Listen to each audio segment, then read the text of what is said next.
Hey everybody, Jeff Antoniuk. Welcome to Digging Deeper Jazz. So today I want to talk about rhythmifying your patterns. I think I made up a word. Patterns are an important thing to practice and to play. I know there are some people out there that talk bad about patterns. They don't know what they're talking about and they're being disingenuous. The world around us, the natural world, is comprised of patterns, right? We see patterns all over the place in nature. We see them in art and design and everywhere else. So yes, patterns are not a bad thing. Patterns are great.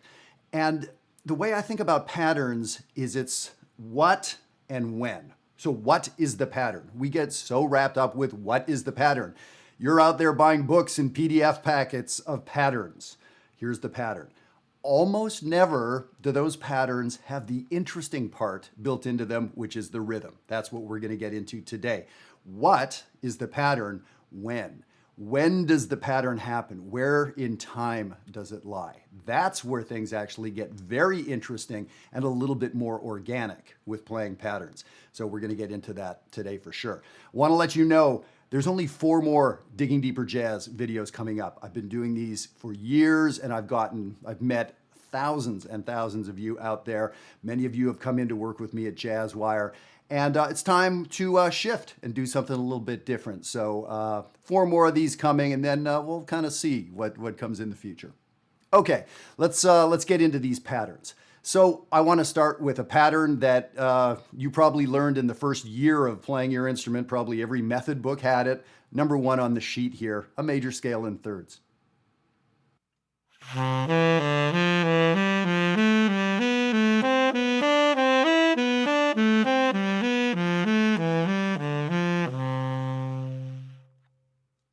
So nothing really earth-shattering about it. It's a fantastic technique thing to do on any instrument. Of course, this video is for all instruments, right? So just, precision of fingers, that's still something challenging for me to do.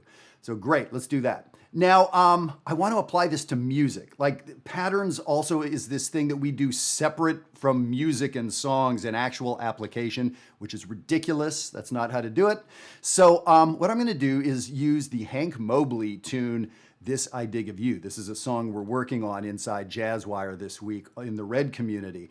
And let me just play the first 4 measures. I'm going to loop the first 4 measures and I'm going to play this pattern for you. And immediately you're going to see like, oh, this kind of maybe sounds like music a bit. Check it out.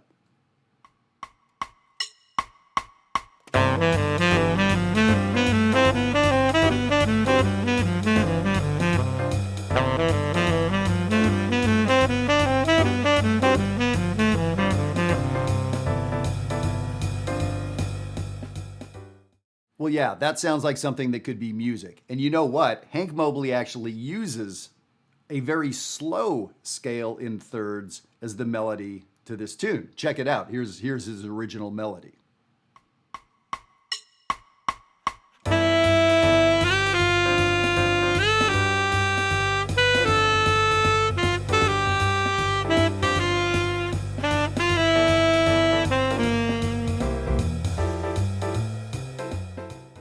So there you go. You may have listened to the song 100 times, or you may have heard it today for the first time, but it sounds like music. It doesn't sound like this nasty pattern that people get worried and concerned about and suggest that perhaps you shouldn't do patterns. No, that song is a pattern. But what makes it sound like more than a pattern? The rhythm. When. What is Hank Mobley used a major scale in thirds? The when part, that's where it gets interesting. So he added a little rhythm to it, nothing very fancy, and all of a sudden it's a song. There you go. So let's take this scale in thirds and go a different direction with it. Look at item number 2. And what you see here is a portion of that scale in thirds. But what have I done? I've inserted an 8th rest after 2 notes. So we play 2 notes, and then an 8th rest. The next 2 notes, then an 8th rest. The next 2 notes, then an 8th rest. And what this does is gives us rhythmic groupings. So I now have a rhythmic grouping of 3. Note, note, rest. Note, note, rest. Note, note, rest. But that's not the rhythm, the way I just said it. The rhythm is note, note, rest, note, note, rest, note, note, rest, note, note, rest, note, note, rest. So I think you can see that you're just playing 8th notes. It's just 8th notes and 8th rest, but it's the grouping of what happens. So it gives the illusion of different rhythms going on at the same time. So let me just play item number 2 over the chord changes, and you can see what happens.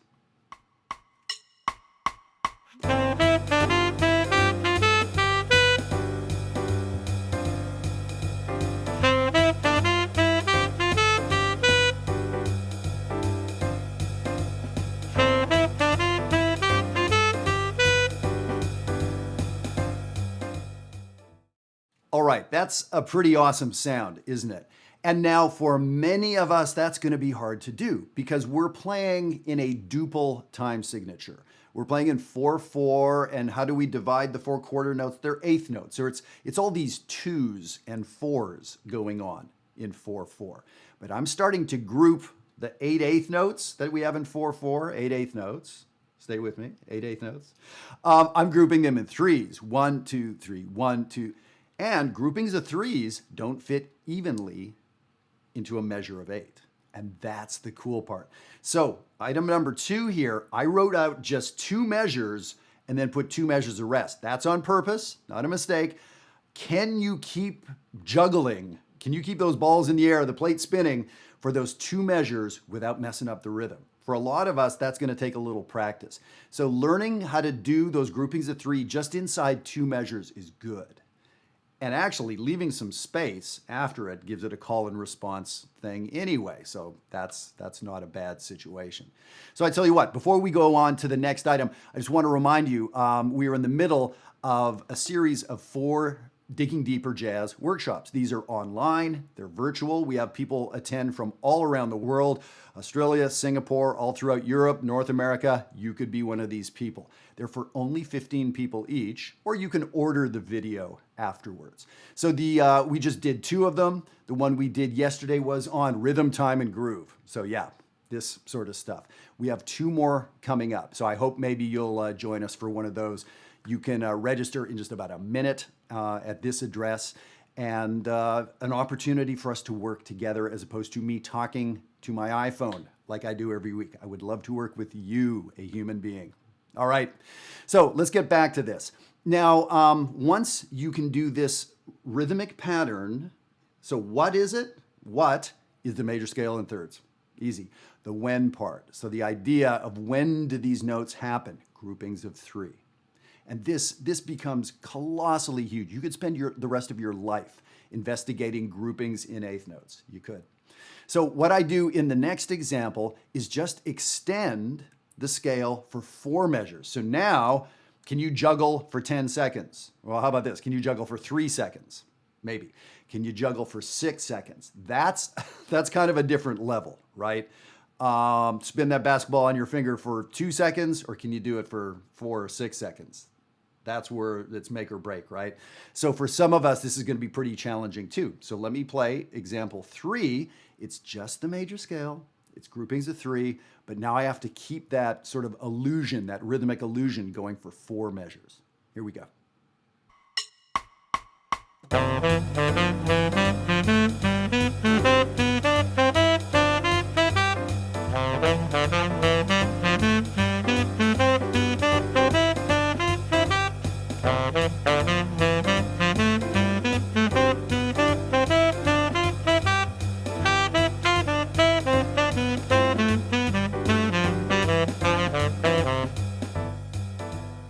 I love that sound. I love that sound.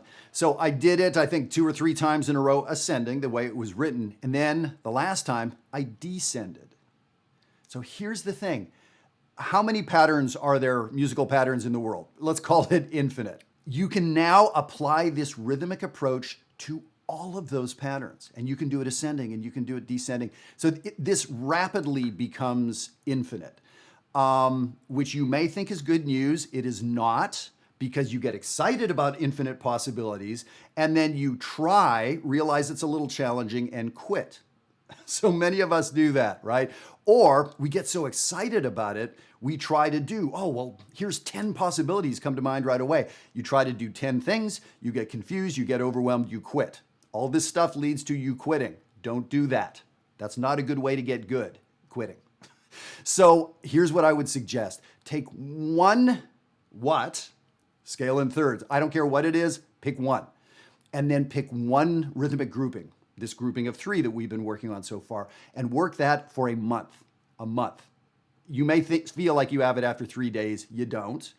Do it for a month. And I'm saying this because I've been down this path myself numerous times, and because I've helped numerous students out of the doldrums and the plateaus that come from being overwhelmed. Sound familiar? Yeah, cool. So let's do one last thing today. And what I'm going to do is take this pattern of the major scale in thirds, and I'm going to group it in 5s now. Group it in 5. So we've just been working with 3 all day. So now I'm going to play note, note, note, note, rest. That's 5. Note, note, note, note, rest. But I'm going to go note, note, note, note, rest, note, note, note. Oh, I got it wrong already. 1, 2, 3, 4, rest. 1, 2, 3, 4, rest. 1, 2, 3, 4, rest. 1, 2, 3, 4, rest. 1. So wow, groupings of 5. And I practiced groupings of 5 for a long time, and trying to sing it, I messed it up. The important thing is that rests count. Rests aren't nothing. A second still counts in your lifetime, even if you weren't doing anything. That was one of your seconds or minutes or hours that you spent or wasted or invested or whatever. That's yours. That counts, right? So same thing here, rests count. And that's actually one of the cool things, is inserting space into a pattern is really what lets these patterns blossom. So I'm breathing all kinds of new life into your patterns, right? Rhythmifying your patterns. So let me play this last example for you here, groupings of 5, but it's still the plain old major scale in thirds.